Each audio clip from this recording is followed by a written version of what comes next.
Alors continuons notre réflexion. Le professeur Jean-Paul Méningot va nous parler maintenant des enjeux éthiques en chirurgie plastique. Et Dieu sait s'il y en a beaucoup. Voilà. Monsieur le Président, professeur Jean Libéraux, merci beaucoup de m'avoir invité. Je suis très honoré, d'autant plus que j'ai été ton interne à l'hôpital Saint-Michel. Merci d'être là. Donc, je vais vous parler des enjeux éthiques de la chirurgie plastique reconstructrice et esthétique.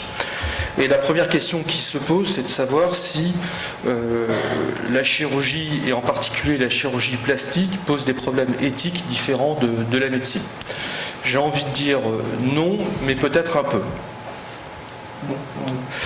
Donc non, je ne vais pas dérouler la déclaration d'Helsinki qui découle elle-même du code de Nuremberg, mais si je prends simplement les 4 critères de la bioéthique, qui sont le critère mosaïque de justice, pas l'impression que la chirurgie échappe à ce critère. Si on prend le deuxième critère, qui est le deuxième principe, qui est le principe hippocratique du primum non nocere, le fait qu'il y ait un acte chirurgical ne nous distingue pas du reste de la médecine.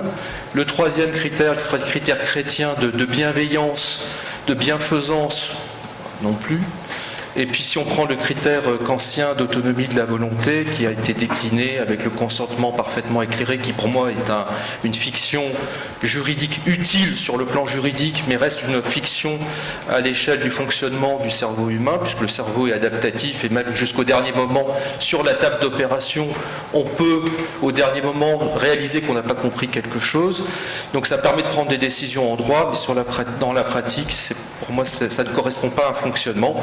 Mais enfin, toujours est-il que je n'ai pas l'impression qu'il y ait une différence entre l'éthique chirurgicale et l'éthique médicale. Cela dit, comme dans le théâtre antique, les masques changent, les acteurs sont les mêmes, mais les masques changent. Marguerite Yourcenar faisait dire à Adrien, dans les mémoires d'Adrien, que tout ce qui avait été pensé à l'époque d'Adrien, mais c'est valable aujourd'hui, avait déjà été pensé par un grec. Et donc ce qui va changer en chirurgie plastique, c'est l'enjeu de cette chirurgie qui est un petit peu particulière.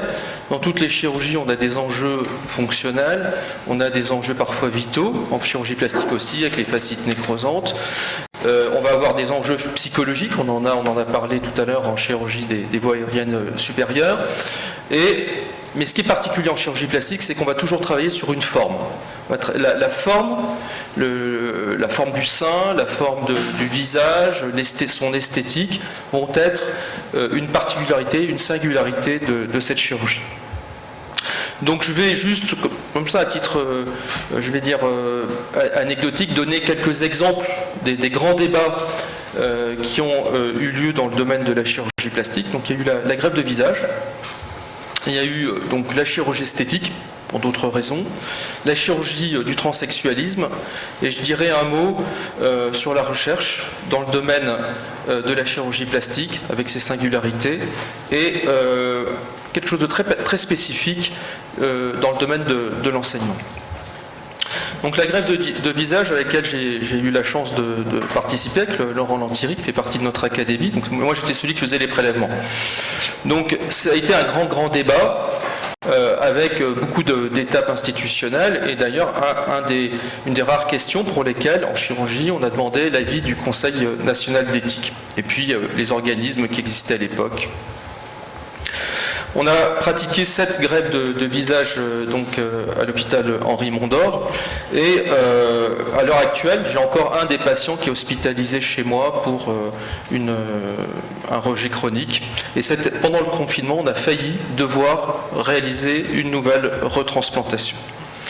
Quels ont été en résumé, et après je vais aborder les problèmes éthiques, les résultats de ces greffes très rapidement. Donc il y a quand même sur 7 patients, 2 patients qui sont décédés, tous ont fait des rejets aigus, on a pu maîtriser.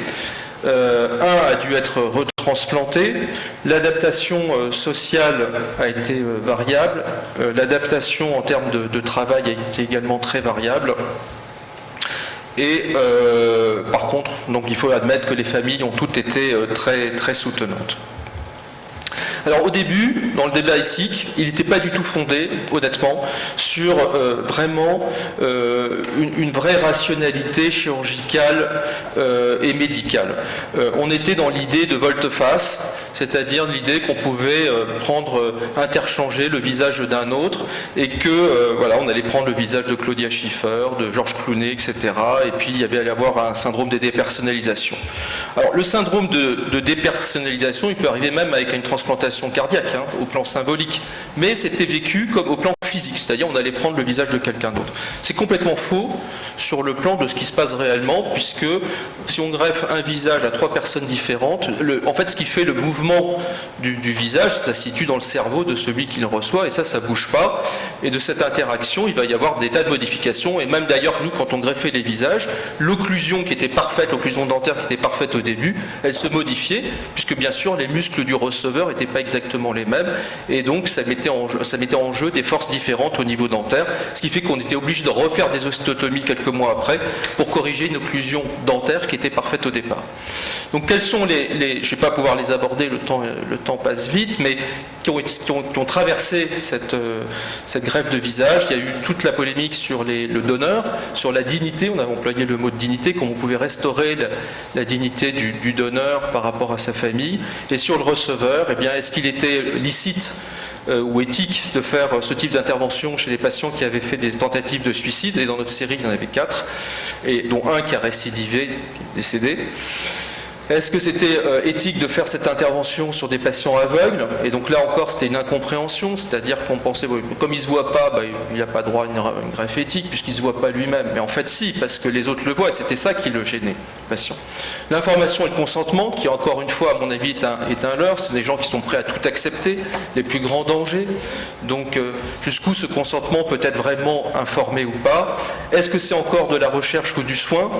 Le coût-bénéfice, parce que ça coûte à peu près 200 000 € ou dollars, donc combien de vaccins pour ce prix-là? Voilà. Vous voyez toujours le problème des désirs infinis et des moyens qui sont finis, hein. C'était la maxime d'Aristote, et ça n'a pas changé. Et puis la couverture médiatique qui a été vraiment beaucoup trop importante. Le vrai problème, c'était est-ce que tout simplement il était éthique ou pas de faire ce type de greffe? Et à l'époque des faits, hein, la première greffe a eu lieu en 2005, les risques étaient connus. On connaissait les risques, mais on ne connaissait pas du tout les bénéfices. Les bénéfices, je vous les ai donnés tout à l'heure en introduction de cette partie. Vous avez vu qu'ils étaient très, très, très mitigés. Donc les risques, c'était les risques du traitement immunosuppresseur, que je ne vous détaille pas. Et puis sinon, on connaissait quand même les risques sociaux, les grands traumatisés balistiques de la face, l'isolement social, la difficulté à trouver du travail. Et aussi, ce qui avait été négligé dans les tout premiers débats éthiques, c'est que la greffe d'un visage, c'est aussi de l'esthétique, mais c'est surtout du fonctionnel. Ça permet de parler, ça permet de manger, ça permet d'avaler, ça permet de faire beaucoup, et des fonctions sociales aussi, d'amener ses enfants à l'école. Enfin, donc c'est ça qui n'avait pas été tout à fait examiné. Et on avait à l'époque des reconstructions comme celle-là que j'avais faite quand j'étais chef de clinique, et des patients qui avaient tout le temps un masque, pas que comme aujourd'hui, et donc on avait l'impression de sans arrêt remettre le travail sur l'ouvrage et de ne pas reconstruire ces patients, puisqu'on en arrivait quelquefois jusqu'à 100 opérations sans résultat satisfaisant. Donc on est arrivé à la conclusion qu'on ne devait reconstruire que des patients dont un orbiculaire complet avait été détruit ou le visage complet. Et puis c'est posé pendant la période du Covid, on a eu un rejet aigu, on a même demandé à l'agence de biomédecine la possibilité de retransplanter, et heureusement on a réussi à maîtriser le rejet sur le plan médical, le patient va mieux. Quelles sont les alternatives? À mon avis, ce sera le bioprinting, la recellularisation de greffe, je passe. Le deuxième problème éthique qui s'est posé en chirurgie plastique reconstructrice esthétique, c'est l'esthétique, puisqu'on nous disait, vous voyez, c'est des chirurgies sans bénéfice fonctionnel, évidemment pas vital, c'est des chirurgies de confort, je ne sais pas ce que ça veut dire chirurgie de confort, donc vous faites prendre des risques à ces patients, finalement leur problème est surtout psychologique, ils refusent de vieillir, il faut s'accepter, le traitement est psy, etc. Là encore, on n'est pas revenu, donc il y avait un débat éthique, mais un débat sorti du réel, et on n'est pas venu aux choses fondamentales, aux publications, etc. Et en fait, la chirurgie esthétique, elle a des bénéfices somatiques en termes de posture qui sont démontrés par des publications scientifiques, de douleurs chroniques, de cervicalgie, d'orsalgie, lombalgie. On sait que quelqu'un qui s'engage dans une chirurgie esthétique a plus de chances d'arrêter de fumer, l'amélioration de l'hygiène de vie, perte de poids, alimentation, activité physique, avec même des mesures sur la glycémie, l'hémoglobine glyquée, sur les fonctions respiratoires. Il y a le nombre de rhinoplasties que l'on fait pour des motifs esthétiques et où on corrige au passage un problème de valve alors que le patient ne l'avait même pas remarqué vraiment parce qu'il il a toujours été comme ça. Puis tout d'un coup il dit mais esthétiquement je suis content, hein, mais qu'est-ce que je respire bien, hein. Donc voilà. Et puis le champ visuel, on a des tas de patients qui ne se rendent pas compte qu'ils ont une perte de champ visuel et à qui on fait une blépharoplastie supérieure et qui eux viennent pour de l'esthétique. Sur le plan psychique, ça a été plus que démontré, l'anxiété, la qualité de vie, l'estime de soi, la confiance en soi, la sexualité. Se sentir plus séduisant, forcément, ça aide pour avoir une sexualité, une libido plus épanouie. Donc je vous demande pas de lire, mais je vous assure qu'il y a beaucoup de publications sur le sujet. La chirurgie de conversion sexuelle, donc autre grand champ de la chirurgie plastique. Donc il y a beaucoup d'intervenants, c'est toute la difficulté. Il y a le patient, les RCP spécifiques qui doivent être extrêmement spécialisés, le personnel soignant qui ne comprend pas toujours. Moi, les premiers cas que j'ai faits, le patient, le personnel m'en voulait quasiment, donc il ne comprenait pas, donc il a fallu vraiment faire de la pédagogie, l'ordre des médecins qui a son mot à dire, les caisses de sécurité sociale, l'administration de l'hôpital, la société en général, et les tribunaux, très importants, parce que c'est une des rares pathologies, si j'ose dire, où finalement le traitement est en partie juridique. C'est-à-dire que le fait de changer l'état civil sur le plan juridique va être une partie du traitement. Bien sûr, les associations. Donc les problèmes sont très multiples, économiques, même théologiques, philosophiques et bien sûr éthiques. Donc j'en brosse quelques-uns, je n'y répondrai pas, mais est-ce qu'un transsexuel peut se marier? C'est des questions qui ont été posées. Oui, bien sûr. Est-ce qu'on doit considérer ça comme un handicap? Il y a même un débat au sein des transsexuels. Certains transsexuels ne veulent pas que ce soit considéré comme un handicap, veulent se considérer complètement normal à part entière. D'autres, au contraire, considèrent qu'il faut que ce soit considéré comme un handicap pour des raisons de prise en charge. Donc les soins doivent-ils être remboursés? Actuellement, ils sont très bien remboursés en France. Ou est-ce qu'on doit considérer que c'est une chirurgie esthétique, c'est-à-dire pour tout, y compris pour... parce que quand on veut vraiment féminiser un visage, on est amené à faire quelquefois jusqu'à un lifting, jusqu'à une rhinoplastie, et donc on peut considérer que ça c'est de l'esthétique et pas de la chirurgie de conversion sexuelle. Donc, d'autres questions en prison, la conscription pour les pays où ça existe, ça a posé pas mal de problèmes. Les sports de compétition, c'est des vrais problèmes qui se sont posés. Et puis évidemment toutes les interrogations philosophiques qui vont avec. La recherche en chirurgie plastique, donc ça c'est un questionnaire que j'avais envoyé donc à 26 collègues et je leur avais demandé, donc j'avais fait un questionnaire sur le plan méthodologique. Jean-Bernard disait le premier critère éthique c'est la compétence. Donc j'avais fait un questionnaire sur la méthodologie et puis un questionnaire sur l'éthique et j'avais demandé à ce qu'on me classe un certain nombre de critères qui étaient même dérivés de la déclaration d'Helsinki. Et donc voilà, je vous les soumets. Donc on avait dit, bon, le premier critère pour nous le plus important quand on lit une publication scientifique dans le domaine de la chirurgie plastique, c'est l'évaluation sincère du rapport bénéfice-risque. La probité de l'auteur était considérée comme importante et la clause d'équivalence a priori, qu'on appelle aussi la clause d'équipoise, c'est-à-dire de vraiment comparer deux traitements avec dont l'un a vraiment potentiel, a priori, peut-être supérieur, parce que si on sait qu'il est au mieux équivalent, donc on considère que cette recherche n'est pas éthique. Alors l'enseignement, il n'y a pas de problème spécifique à l'enseignement en chirurgie plastique, reconstructive et esthétique, à l'exception d'un seul, et là pour une fois on a de la chance en France. Dans le monde entier, ou presque dans le monde entier, la chirurgie esthétique est enseignée en ville uniquement. C'est-à-dire que les chirurgiens plasticiens font leur training donc dans les hôpitaux universitaires, mais dès qu'il s'agit d'apprendre la chirurgie esthétique, qui est l'essentiel de ce que les médecins feront après leur formation, 80% des chirurgiens plasticiens vont faire de la chirurgie esthétique en ville, qui est la chirurgie la plus pratiquée dans le monde. C'est incroyable le nombre de chirurgies esthétiques qu'il peut y avoir par rapport à la chirurgie justement pour pathologie.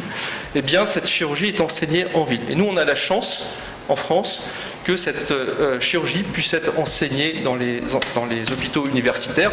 Bien sûr, après, rien n'empêche de progresser, de faire des stages particuliers, des fellowships dans des hôpitaux privés, bien entendu, pour apprendre des choses plus particulières, mais je trouve que c'est une bonne chose qu'on puisse enseigner. Donc moi je trouve que je viens de finir un mandat de président de l'association européenne de ma discipline, et j'ai essayé d'aider un certain nombre de pays à pouvoir faire en sorte que cette chirurgie esthétique ait lieu à l'université, enfin dans les hôpitaux universitaires. Donc j'ai effectivement écrit un livre il y a pas très longtemps, donc sur l'anti-âge. C'est un gros livre, hein, ça fait 500 pages avec beaucoup de références bibliographiques.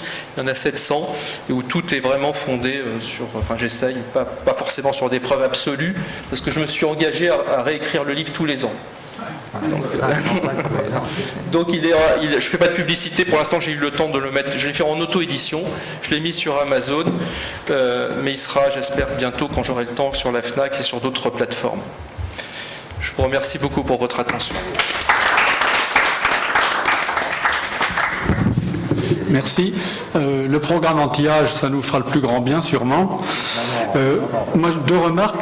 Au début des greffes de visage, tout le monde disait ça va être une catastrophe au point de vue de la dépersonnalisation, des perturbations émotionnelles et psychologiques. En fait, ça n'a pas été le cas. Et la deuxième remarque, c'est le problème de la moralisation de la chirurgie esthétique, parce que dans certains pays, c'est absolument invraisemblable, et c'est heureux de voir qu'en France, c'est bien structuré. Question maintenant. Question. Oui. Albert Claude Benamou. Oui. Tu as parlé beaucoup de la chirurgie esthétique, de la place des chirurgiens, mais il y a un développement en France et dans le monde de la médecine anti-âge faite par des médecins dont on ne connaît pas exactement le mode de formation, souvent dans des officines privées, sous l'influence des industriels, etc. Comment, là aussi, apporter une vision éthique et un peu pour améliorer peut-être les performances de ses collègues qui souvent se laissent aller à des pratiques qui peuvent être considérées comme excessives ou mal à propos. Médecine esthétique, alors ici on est à l'Académie nationale de chirurgie, et c'est ce que l'on voit, on connaît tous des collègues qui vivent de ça et qui vivent très bien. Je suis très à l'aise pour en parler. Je pense que la réflexion éthique doit déboucher sur une éthique de l'action. Donc c'est ce que j'ai fait. Donc j'ai créé il y a maintenant plus de 10 ans un premier diplôme de médecine esthétique, parce que je m'apercevais qu'effectivement la médecine esthétique était organisée par les labos, donc évidemment avec forcément des conflits d'intérêts énormes. Et donc j'ai créé un premier diplôme qui s'appelle le DUTIC. Et puis ensuite, on en a créé des plus spécialisés, donc dans différents domaines de la médecine esthétique. On y accueille donc des médecins esthétiques. Au départ, on y a accueilli d'ailleurs des gens qui avaient déjà une pratique avérée de médecine esthétique. Et on a revu un petit peu leur pratique. Et sinon, donc, le deuxième axe de réponse, c'est que la médecine esthétique intéresse aussi énormément les chirurgiens. Donc nous formons, par exemple demain et après-demain, nous formons tous les dermatologues à Mondor, à l'hôpital Henri Mondor, tous les dermatologues de France et tous les plasticiens de France à la médecine esthétique. Merci. Question et tous les internes de dermatologie et de chirurgie plastique de l'année. Je suis surpris qu'il n'y ait pas à un moment le mot argent dans votre topo. Par rapport aux problématiques que ça pourrait poser je ne sais pas, la chirurgie que les uns et les autres nous pratiquons, on a l'impression que le problème de l'argent n'est pas au cœur de la relation avec le patient. Or, peut-être que j'ai une vision un peu déformée, mais quand on entend les patients nous parler de chirurgie plastique, esthétique, etc., il y a immédiatement un problème d'argent qui arrive dans le débat ou dans la discussion. Et donc là, vous le Moi, j'ai pas de tabou par rapport à l'argent. Il y a des interventions, effectivement, qui ne sont pas prises en charge, qui ne sont pas du tout prises en charge, parce que la société a estimé qu'elles ne devaient pas être prises en charge. Et d'ailleurs, il n'y a pas que des interventions de chirurgie esthétique. Si vous prenez les implants dentaires, ils ne sont pas pris en charge, ou dans des conditions très restrictives, pour des gens qui ont des agénésies, des syndromes très particuliers. Donc moi, honnêtement, j'ai pas de tabou. Par contre, là où je l'évoquais, c'est quand même quand on met 200 000 euros, la société verse 200 000 euros sur un patient pour une greffe de visage, on peut quand même se poser la question de ce qu'on peut faire aussi avec cet argent, parce que là c'est de l'argent public. L'argent de la chirurgie esthétique, souvent, pas toujours, c'est de l'argent personnel. Pas toujours, hein. Les oreilles décollées par exemple c'est pris en charge par la société. Mais en fait honnêtement j'ai pas de tabou avec ça, quoi. Alors je voudrais quand même rassurer nos collègues sur la médecine anti-âge, parce que justement, il y a un DU qui est enseigné dans 7 facultés, et je suis bien que retraité un des enseignants. Voilà. Très bien, merci. Vous n'avez pas du tout parlé du pont qui existe entre la chirurgie réparatrice et l'esthétique. Parce que j'ai beaucoup l'impression qu'une partie de la réparatrice s'inspire de l'esthétique et peut-être inversement. Oui, c'est vrai. C'est vrai, on dit souvent qu'il faut marcher sur 2 jambes, et enfin c'est entre nous, hein. Et les chirurgiens plasticiens, on dit qu'il faut toujours marcher sur 2 jambes, mais ces 2 jambes, c'est l'esthétique et la réparatrice. Il y a énormément de techniques, effectivement, de réparatrices qui ont servi à l'esthétique.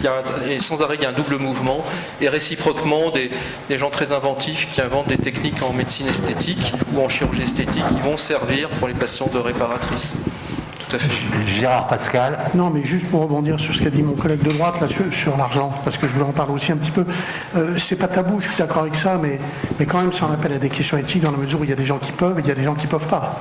Ouais. Donc je pense quand même que ça, en soi, on doit réfléchir à ça, et sans en faire du tout une question idéologique ou politique de droite, pas du tout. Et je veux dire que bon voilà, on a affaire à des gens, y compris quand on est hôpital universitaire et qu'on a une activité privée, on a des gens qui viennent vous voir et on pratique cette. On peut dire que ça s'est quand même énormément démocratisé, hein.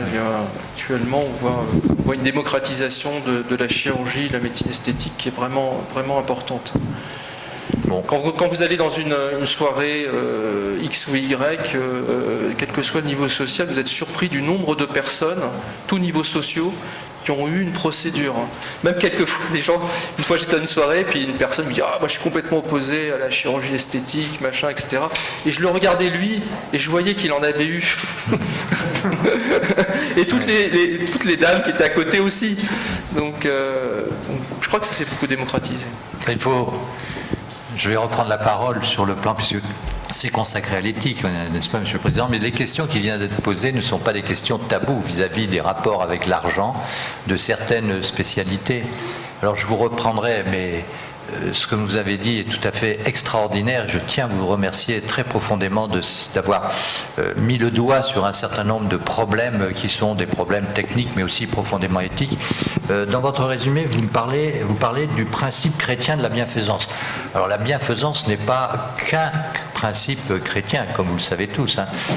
C'est ce que Balzac qui disait que la bienfaisance, ce n'était pas une vertu individuelle, mais un devoir social, puisque vous avez cité un certain nombre d'auteurs, donc ça c'est le premier point. Et le deuxième point, on parlait de l'information, toujours en matière d'éthique. Alors autant que je le sache, pour les interventions en chirurgie esthétique, c'est la seule spécialité où existe en matière d'information ce que l'on appelle un délai de réflexion obligatoire. Un délai de réflexion de 15 jours incompressible. Voilà. Qui est contenu dans le Code de la santé publique. Et je rappelle que c'est la seule spécialité pour laquelle existe ce délai. Le délai de réflexion pour les interruptions volontaires de grossesse a été supprimé il y a maintenant 2 ans. Il en existe 2 autres encore. C'est la castration, que ce soit chez la femme ou chez l'homme, où je crois que ce délai de réflexion est de 4 mois. Voilà. Voilà. Pardon ? Il y a un délai de réflexion ? Absolument. Ah bah écoutez, voilà, donc oui. Et qui est de combien ? 6 mois. C'est-à-dire, mais ça c'est dans le Code de la santé publique aussi. Très bien, non mais vous voyez, ça repose là aussi les problématiques. En tous les cas, merci infiniment, monsieur.